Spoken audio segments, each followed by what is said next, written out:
Okay, so good evening, everybody. I'd like to welcome everybody to our class this evening. This is our 13th lesson in this series on the intertestamental period. Doing this on Facebook Live. Just like to point out at the beginning as we get into this that I have my iPad here beside me on the table and I'm watching the feed. And so if you've got some questions that you'd like to see addressed, something you'd like to ask about during this class this evening, just type that in the comments. And I'll see that. Hopefully, I'm going to keep looking at it to see if there's anything there. I'll see your question and we'll deal with that as we go through the class. Just a little bit of a housekeeping information for us, if you will. One thing I'd like to note is that if you did not get to watch previous videos and you're interested in doing that, these videos can be found on Facebook Live. They also are going onto our YouTube channel, so you can go back and listen to some that you might have missed, or if there's a particular topic that you wanted to hit, you can look at the titles and see which one of those it is. So that's where you can find the old videos. I would also point out that we're probably going to go about 2 to 3 more weeks on this Thursday evening class. I've got about 2 topics left that I want to talk about. One of those is definitely a topic for one night. The last one might end up being a topic for 2 nights. And so we're definitely going to go 2 more classes, maybe 3 more classes. Then when we get to August, we're going to take kind of a break. I know not a whole lot of folks are going on vacation. Not a whole lot of folks are going anywhere right now. But we're going to take a little bit of a break in August, and we'll kind of judge whether this is effective or not, and whether this is something we want to keep doing then as we get into September. So there's going to be a break in August with none of these classes. There's no classes planned, and then we'll see if we don't start them up again in September on a different topic. We will have finished this topic by the time we finish here at the end of this month. This evening, we're talking about the Jews in Egypt and the Septuagint. And just to kind of lay our foundation work, we're talking about the intertestamental period. That's that period of time that stretches concretely from the end of the Old Testament to the beginning of the New Testament. However, for the purposes of this class, we've expanded that a little bit in both directions. We talked about things that really are part of the Old Testament story. So we talked about the Jews under Babylon. We talked about the Jews under Persia. And then we got into that intertestamental period, that intertestamental history. And we're also expanding this on the front end, if you will, that we're spending some time talking about things that are relevant to the New Testament. But we're trying to bridge that gap between the two testaments, because when you finish the Old Testament, the world looks very different than it looks when you begin reading in the New Testament. And so we're trying to lay some foundations for how all that happened and what some of those changes were. And tonight, when we talk about the Jews in Egypt, and most particularly the Septuagint, this is going to be something that's going to be important for us in the New Testament period as well. We're going to get to that a little bit later on. But first, let's talk about the Jews in Egypt. That might be kind of a surprising thing to say, because if we're thinking Jews in Egypt, we're thinking about the nation of Israel maybe in Egyptian bondage way back in the Old Testament. It would probably surprise a lot of us to know that the Jews in Egypt actually, they returned to Egypt later in biblical history, and they're going to be there during the intertestamental period as well. So looking at the Jews in Egypt, what we need to know is that Jewish communities have existed in Egypt for a very long time, beyond what we read about, let's say, in the book of Genesis, the end of the book of Genesis and the book of Exodus. Jewish communities have existed in Egypt for a very long time. The first communities in what we might call the later period were established prior to the Persian period. Now, interestingly, as of the year 2004, that's 2004 AD, okay? That's 2004, just a few years ago. There were fewer than 100 Jews remaining in Egypt. So when we talk about a Jewish community in Egypt, it was a very long-lived community, and in fact continued on up to 2004. But by 2004, it was a very, very small community as opposed to what it had been in the past. The ancient Jewish community in Egypt was responsible for producing the Septuagint. And we're going to talk later in this class about what that Septuagint is, what that's all about. It's a terribly important thing when we're looking at the history of the Old Testament and how the Old Testament came to us. And so that's why we're looking at the Jews in Egypt, because we're joining that with this idea of understanding something about the Septuagint. We talk about the Jews in Egypt. One thing that I'd like for us to talk just a little bit about is a community of Jews that actually lived on an island in Egypt. They lived on the on Elephantine Island. The island itself is in the Nile Valley near the border of Egypt and Nubia. And so if you're picturing in your mind a map of Egypt, we're kind of familiar with the northern part of Egypt, the Nile Delta, where it joins into the sea. We're not so familiar with the lower end of Egypt where it borders with Nubia. But this island, Elephantine, was in the Nile Valley, on the Nile River, way down in the southern part of the country. And as early as 650 BC, Jewish mercenary soldiers were actually stationed there. So the Egyptian rulers brought in Jewish soldiers that were paid to establish a community on that island. It makes sense then when you understand that it's in the border area between Egypt and Nubia. These Jewish soldiers that lived on the island actually maintained a temple to Jehovah on the island. When you're way down in the southern part of Egypt, you're a long way from the temple in Jerusalem. And so what this community did was they actually built a temple to Jehovah on the island. Now, we understand from a biblical standpoint that the temple where Jews were supposed to worship, where there was a priesthood, was in Jerusalem. But these Jews built a temple there for their purposes. Interestingly about that temple, it was later destroyed by the Egyptian worshipers of the god Khnum. Now, so you've got these Jewish folks that are living on this island.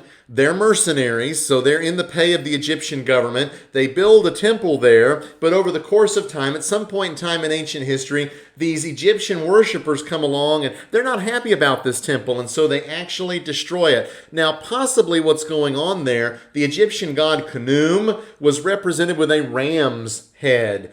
And it's possible that his worshipers didn't particularly appreciate the fact that the Jews were performing animal sacrifices in this Jewish temple. Some of those sacrifices would have involved rams and sheep. And so it's possible that's what's going on there. It's possible something else is going on behind the scenes. But there's this temple there. The Egyptians destroy it. Now, papyri that have been recovered that date from the 5th and 6th centuries BC, so very, very old, give a glimpse into this community's life. Let's notice a couple of pictures here of the island. This is Elephantine Island. You can see the Nile there wrapping around it. And if you'll look up, I'm going to use a pointer here and see if I can highlight that. If you'll look up in this section of the picture, you can see all of those ruins that are up there. So there was a significant settlement here on the island, including that Jewish settlement that had been there in the ancient world. Let's get a close-up picture of some more of those ruins so you can see some walls and some foundations that are there. It was a garrison, so presumably they had some fortifications there for their purposes in guarding that southern approach into Egypt.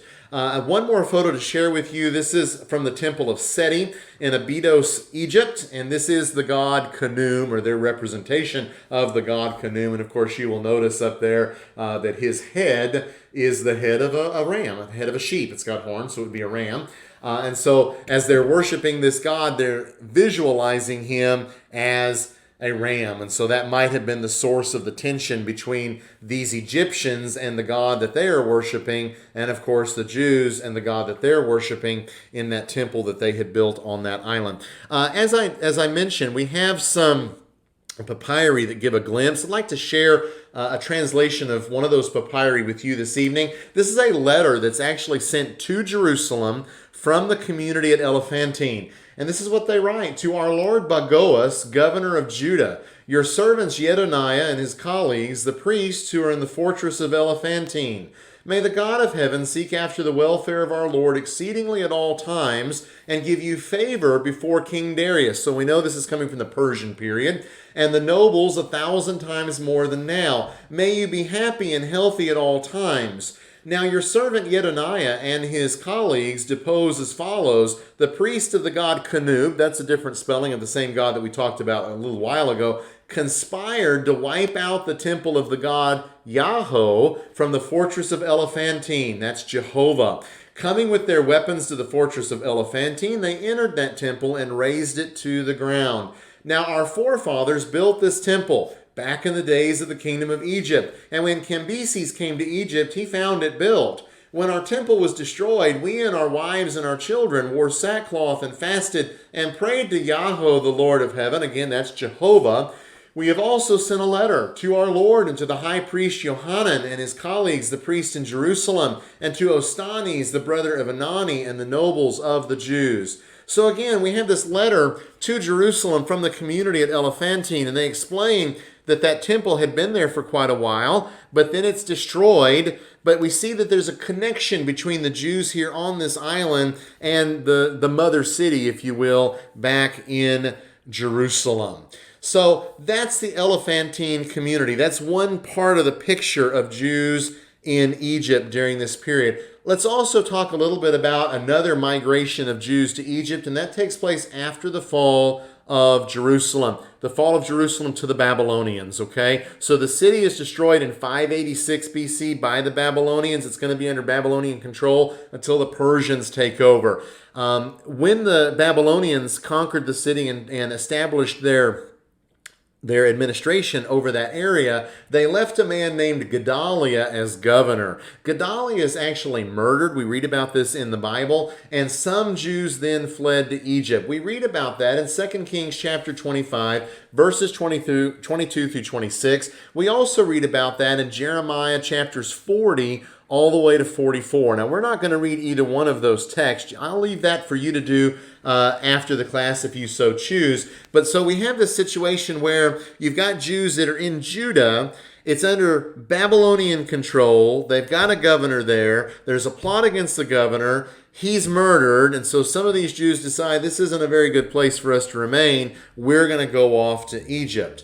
Jeremiah mentions some places in his text. So he mentions a place called Migdal, another place called Tapanes, another place called Memphis, and yet another place called Pathros. Now, Memphis and Tapanes can be identified. We know where those places were. The name Migdol simply means fortress, and so may also have been a place name, or it may have just been a reference to some fortress in Egypt. Pathros, as a site, is as of yet unidentified. But we know that Jews during this period went to these four places and settled there. Let's pull up a photograph.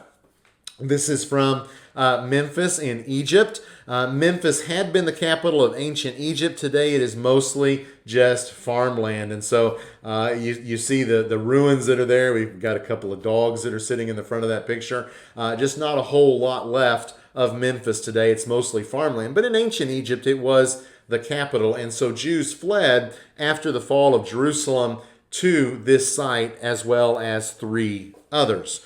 So that's the second wave of Jews, if you will, that go off to Egypt. But then we get the third and the most significant wave of Jews going to Egypt, and that has to do with the settling, the establishment, and the settling of the city of Alexandria. Alexandria was established by Alexander the Great, so we're in the Greek period now, established in 332 BC. Alexander established a lot of cities in the territories that he conquered. Alexandria in Egypt is probably the most famous and the most well-known from the ancient world. He establishes a brand new city in 332 BC.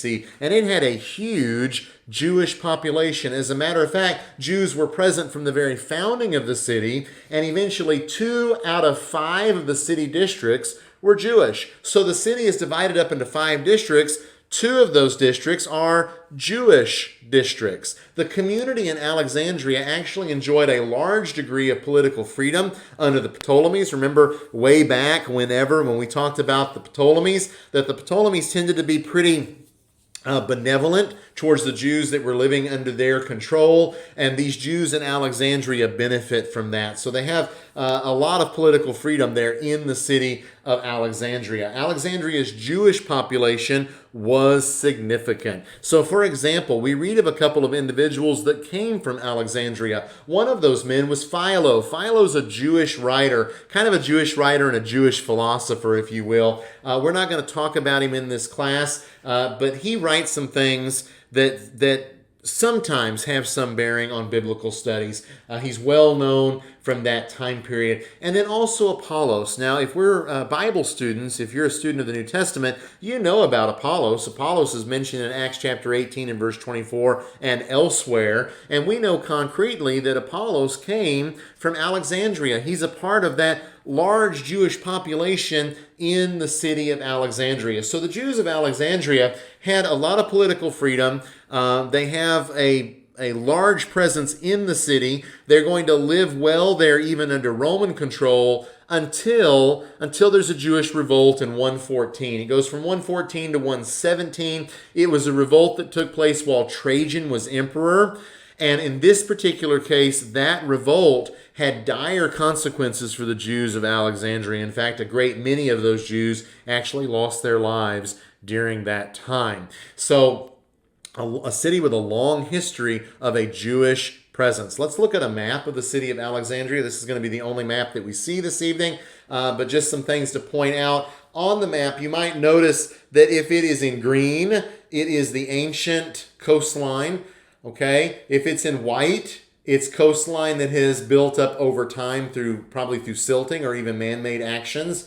Out here in the harbor is the island of Pharos, and near to that is a smaller island on which was built a lighthouse. The lighthouse was one of the wonders of the ancient world. And what was created here was an eastern harbor and a western harbor. Alexandria was established, among other things, to provide an important port for this area. And so in the area itself, we see some things that are significant. There's a Roman theater. We're going to see a picture not of the theater, but of a temple. There's another temple down here. Alexander's tomb was located at Alexandria. And of course, that lighthouse out there on the island, and the causeway was built linking the city on the mainland to the island itself. Alexandria was a very important, significant ancient city. And of course, 2 of the 5 districts were populated by Jews. Let's pull up a picture of the ruins of a Roman temple in Alexandria. And you see in this picture some folks over there standing on the wall. Gives you a little bit of an idea of the scale of the temple. And of course, you see the modern buildings in the background. These ruins, like ruins in a lot of places in the ancient world, are kind of juxtaposed with modern cities. Often modern cities are built in close proximity, if not right on top of the ruins. Another photograph, this is not a photo, it's an artistic rendition of the lighthouse at Alexandria. Just interesting comment there from someone that's tuned in with us this evening. I'm not sure what language that is, but I guess we're just going to ignore that. So this is an artistic rendition of the lighthouse at Alexandria. There's no modern picture of it because the lighthouse doesn't exist. The Alexandria lighthouse was destroyed over the years 956 to 1323 AD. So it existed until pretty recent times. This illustration is based on archaeological finds that are found under the water. It's also based on some ancient descriptions and some descriptions that aren't entirely ancient that describe the lighthouse. It would have been a significant building built there on the island to provide a lighthouse to provide safe passages for the ships coming into the harbor. And again, it was one of the wonders of the ancient world. All right, let's move on a little bit farther here as we're talking about this. Let's begin to talk about the Septuagint. The Septuagint, simply stated, is the Old Testament translated from Hebrew into Greek. And this book, this translation, was translated in Alexandria during the 3rd century BC. Now, what a fellow whose name is Colley tells us is that it is clear that the version was not made by Palestinian Jews, but by people acquainted with the language spoken in Egypt. Languages in the ancient world, just like languages today, have different dialects. And so the language of Greek spoken in one area would differ somewhat from Greek spoken elsewhere. And so scholars that are able to study the Septuagint have made the conclusion that the Jews that translated it had to be Jews that were familiar with the form of Greek that was spoken in Egypt, not Palestine. So not translated by Palestinian Jews. Another quote, this is from Everett Harrison. He says this, he says, Deisman notes that in Genesis chapter 50 and verse 2, the Septuagint does not use the ordinary term for physician in rendering the Hebrew, but rather the Greek word intertestamental, which is, quote, the technical term for members of the guild that looked after embalming. And so there's a Greek word that's used there that would have been significant for Jews living in Egypt. They would have known the word, but Jews that were living outside of Egypt probably would not have been familiar with that word at all. So this is all information that tells us that the Septuagint is really coming out of that Jewish community in Egypt, specifically in Alexandria. Well, there are some legends about the Septuagint. Let's talk about the legends about its origin, and then we'll talk about what we know about it historically. So, from a legendary standpoint, what is said about the Septuagint is that it was translated so that a copy could be placed in the library of Alexandria. Supposedly, in order to carry that out, the high priest in Jerusalem sent 72 elders to Egypt to carry out the translation. Okay, we again do immediately see a problem with that when we understand that the language of the Septuagint reflects Egyptian Greek, not Palestinian Greek, and it reflects people who are living in that Egyptian environment, not a Palestinian environment. But at any rate, legendarily speaking, if I can say it that way, that's the legend. The high priest sends these 72 elders to Egypt so that they can make this translation.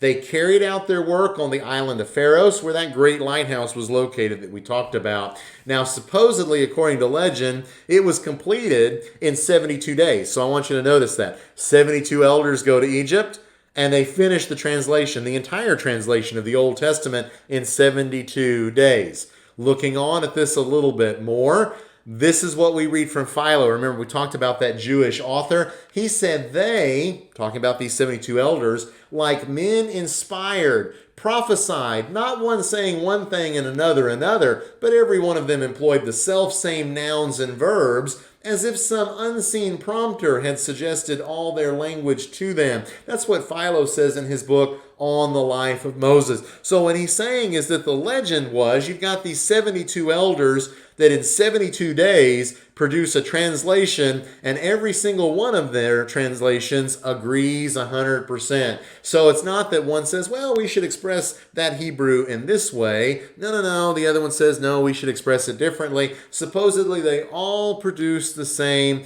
translation, as if some unseen prompter, Philo doesn't say it, we understand by reading behind the lines that would be God, had actually inspired this translation. And so the idea here is that God inspired the translation of the Septuagint. Now, without arguing that point, I don't think that God inspired the translation, not when we understand how it was produced, but this quote serves to tell us how much the Septuagint was held in regard by Jews of the ancient world. Well, why do we call this translation the Septuagint? It comes from the Greek word Septuaginta, which means 70, and it's abbreviated with the Roman numerals LXX, 70. So if you're reading a book and it mentions, or if you're reading a footnote in your Bible and it mentions LXX, that means it's pointing you in the direction of the Septuagint. Now, how do we get 70 when we read that legendarily there were 72 elders? Well, it's either shortened for the sake of brevity, okay? It's easier to say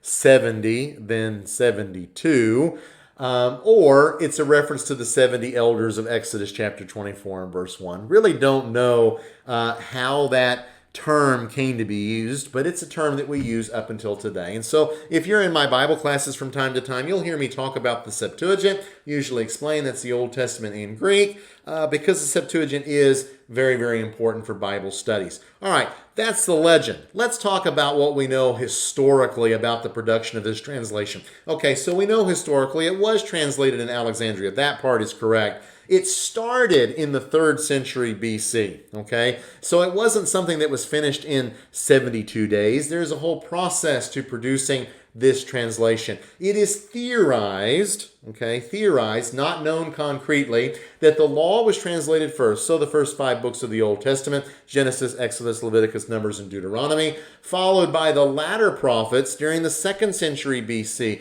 That would have included Isaiah, Jeremiah, Ezekiel, and the minor prophets. So what we get from this from a historical standpoint is that the translation starts in the 3rd century BC, but it's going to stretch all the way into the 2nd century BC. And in fact, other prophets followed those. There was a whole process to producing the Septuagint. It was not produced overnight, and certainly not in 72 nights. After these writings, then we had the writings, what are called the writings of the Old Testament. They followed later and were much less literal than the earlier translations. The exception there being the book of Psalms. The Psalms was translated very literally. Now, other theories abound, and no one knows for certain. And I'm certainly not going to try to tell you in this class tonight that I've got all the answers and this is all set in stone.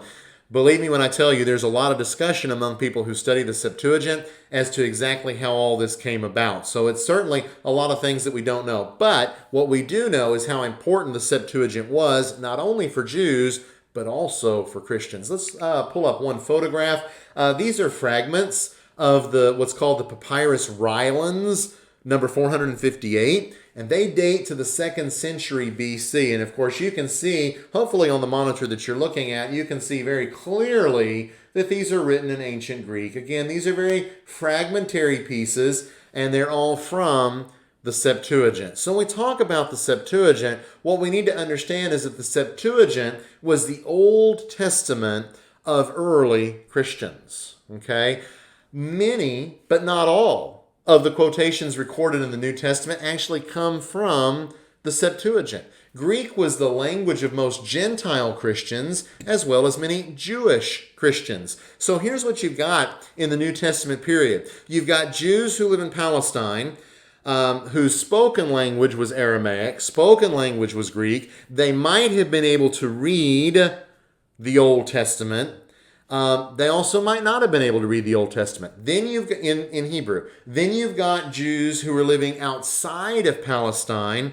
For them, in most cases, the primary language is Greek. And it's much less likely that they're going to be able to read the Old Testament in Hebrew. It had become a foreign language for them. And so the Septuagint is translated into Greek so that they can read and hear read the Old Testament in a language that they can understand. And so when you think about what Bibles, if you will, Jews outside of Palestine would have had, very likely they were using copies of the Septuagint for understanding. Now in the synagogues, maybe the Hebrew was still being read, but most people would not have understood it. And as Gentiles became Christians, they certainly would not have understood the Hebrew of the Old Testament. So the Septuagint was very important for them because they were able to actually read and hear read to them the Old Testament in a language that they could learn. I mean, think about this for just a moment. If the only way we could understand and hear and read the New Testament was by studying Greek, and the only way we could understand the Old Testament was by studying Hebrew, the vast majority of us, myself included, would be pretty lost, wouldn't we? So we depend upon English translations in a language that we understand so that we can study God's Word. And I might also just throw this out here, that translation is a living process. Every language changes. And so you have people today in English that are using the King James. King James is 400 years old. You've got people today that are using the English Standard Version. That's probably one of the newest English translations available. What you don't have is people carrying around their copy of Tyndale's English translation. Probably no one carrying around a copy of the Geneva translation. And because that English is already even older than the King James and pretty much unintelligible to English speakers today. And so translation is important because it brings God's Word to us in a language that we can understand. It was true during this period as well. That's why we have the Septuagint.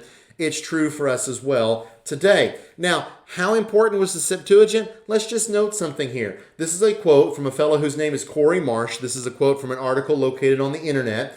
And Corey Marsh said this: it has been estimated that the GNT, that's the Greek New Testament, quotes directly from the Septuagint in 340 places, while quoting from the Hebrew in what would become the Masoretic text in only 33 places. What that means for us is that when the New Testament writers are quoting from the Old Testament, the vast majority of the time, they're not quoting from a Hebrew version of the Old Testament, they're quoting from the Greek version of the Old Testament.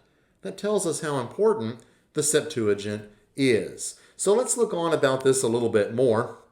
It is used, the Septuagint, because it was the Old Testament for Christians, Gentile and Jewish alike, was used by Christians in debates with Jews. So as Christians are debating with Jews, this is something we may not be familiar with either. As Christianity spread, of course, there were debates with Jews. We read about that in the New Testament. Paul's debating with the Jews as he goes in and preaches in the synagogues. That's going to continue even after that. And so these Christians are using the Septuagint. They're using this translation of the Old Testament into Greek. Eventually, what happened was the Jews actually abandoned the Septuagint in favor of other translations into Greek. They got tired of the Christians using the Septuagint and using it very effectively, I might add. And so they said, I think we need a different Greek translation because we don't need to be using the Septuagint anymore. So two were produced of note. One of those was produced by a man whose name was Aquila of Sinope, and his version was used as a replacement for the Septuagint. Aquila was a proselyte to Judaism. Okay, my understanding is that Aquila had been a Christian, and then he became a Jew, and he produces this Old Testament translation into Greek. Another translation, another version that Jews began to use was produced by a man named Theodotion. Okay, so he began he produced a translation that began to be used as well, because the Septuagint, it was hard for the Jews to win debates when they were using the Septuagint. Let's note an example of this. All right, so we're probably all familiar, or most of us are familiar, with a particular passage in the Old Testament, Isaiah chapter 7 and verse 14. Isaiah chapter 7 and verse 14 is a prophecy of the fact that Jesus would be born of a virgin. I'm going to pull up a translation here. This is from the Tanakh. The Tanakh is a modern English translation of the Old Testament. It's a translation that is produced primarily for a Jewish readership. And this is what Isaiah 7:14 says in the Tanakh. Therefore the Lord himself shall give you a sign. Behold, the young woman, the Hebrew word there is Alma, the young woman shall conceive and bear a son, and shall call his name Emmanuel. That's what the Tanakh has here in Isaiah 7 and verse 14. Now, the English Standard Version is going to probably sound much more familiar to you.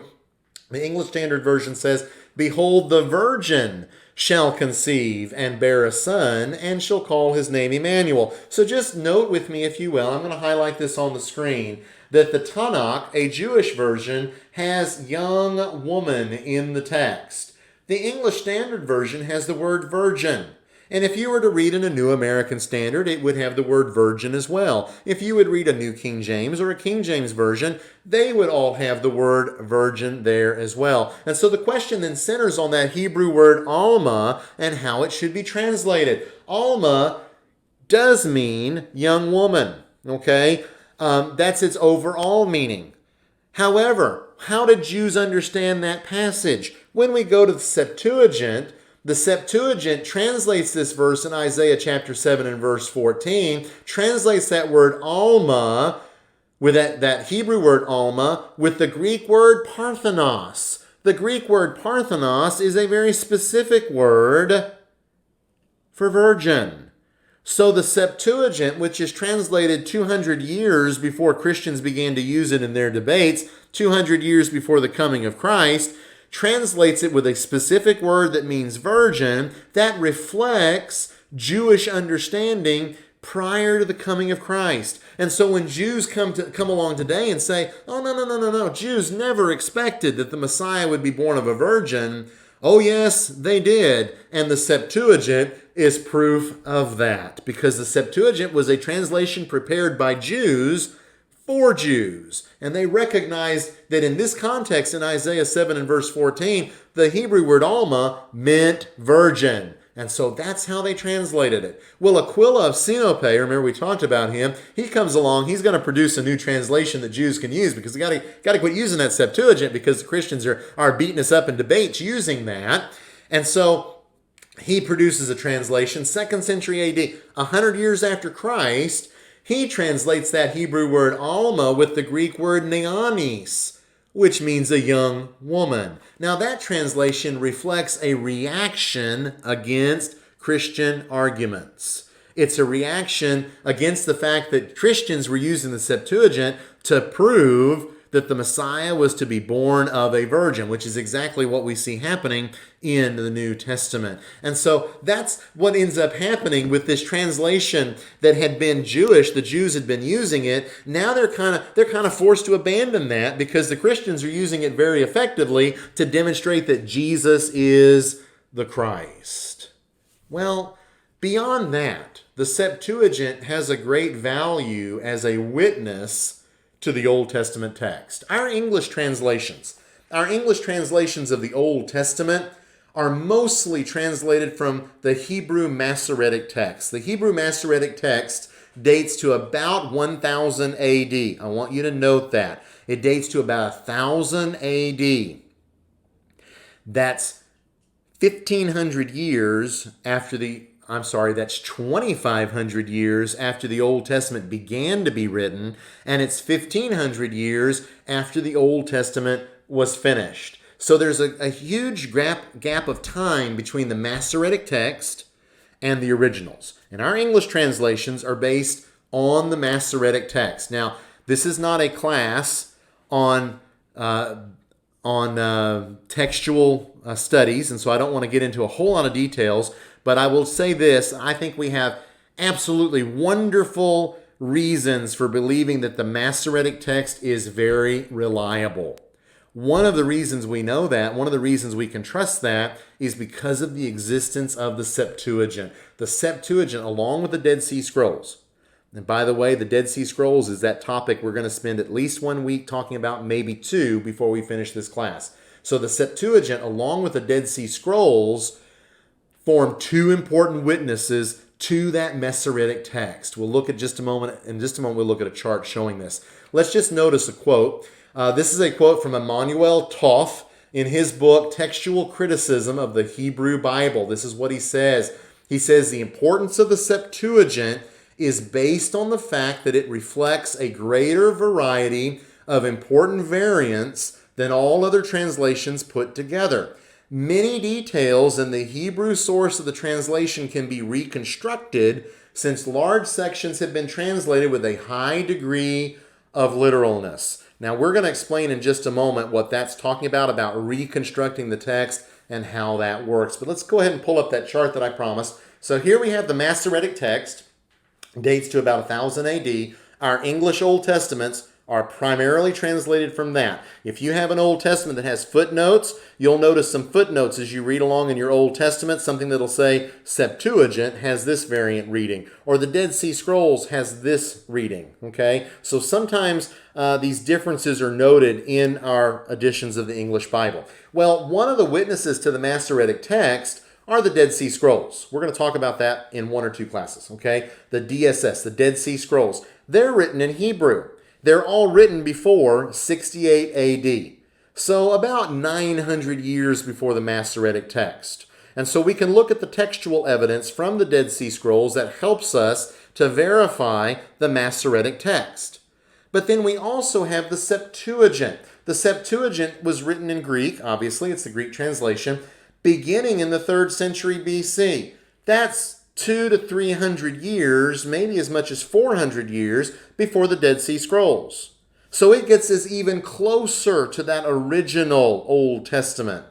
Then we have other important witnesses, and these are later, and I'm just throwing them out there even though we're not going to talk about them in any of these classes. One of those is the Peshitta. The Peshitta is written in the Syriac language. It dates to about 200 AD. And then finally we have the Old Testament in Latin. It dates to about 300 to 400 AD. All of these ancient versions are used for textual criticism of the Masoretic text. But of particular importance in this are the Septuagint and the Dead Sea Scrolls. The Peshitta and the Latin are important, but not nearly so much as the Dead Sea Scrolls and the Septuagint. So the fact that we have the Old Testament written in Greek dating to about 200 to 300 years before Christ is significant for our understanding of the Old Testament.